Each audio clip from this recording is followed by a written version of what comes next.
Hi, I'm Joe Dinifer. Arthur Ashe once said, a great tennis player needs three things: quick feet, quick hands, and a quick brain. This three-part video series is designed specifically to help players achieve those three. 200 games, drills, and exercises will be provided throughout this series to help players of all ages and abilities become their very best. Before starting this volume, I want to particularly thank Derek Amiel, one of the leading tennis-specific fitness trainers in the United States, for his help in the development and production of this video. We have divided this three-volume video series into 7 segments. The first is reactions and reflexes. Number 2, speed development. 3 is plyometrics. 4, agility and balance. 5, speed endurance. 6, strength training for the core and lower body. And number 7, stretching and flexibility. For the purpose of this video series, we've placed the stretching segment at the end as part of the cool-down phase. We also have not specified the exact amount of time or number of repetitions for each exercise.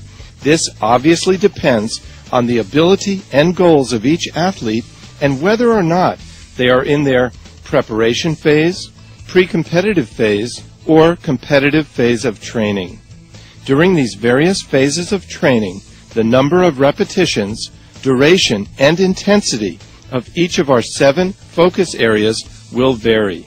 Here's a chart you may want to use as a guideline to set up your training programs. A few other important guidelines are: number 1, no more than 5 of these various activities should be trained in any one session.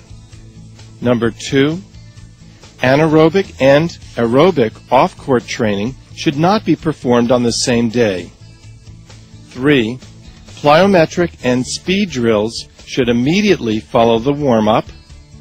4, resistance training should follow all other activities. And number 5, warm-up, flexibility, and cool-down phases are mandatory. All this kept in mind, the simple rule of thumb for competitive athletes is to have a year-round average of 2 parts actual on-court hitting and 1 part non-racket physical training. So, with the assumption that our players have first stretched before beginning their active training routine, let's get started with this volume of explosive power training.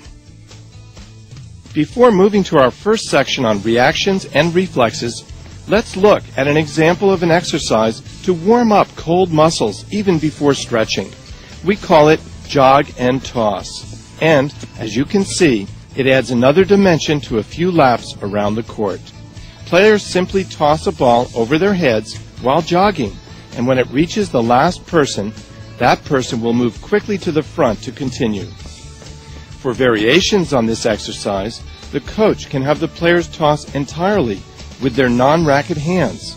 A great idea to take advantage of this warm-up time to work on a solid skill builder for tennis. And for more skilled players, you may even want to try this one with rackets, as we see our group now demonstrating.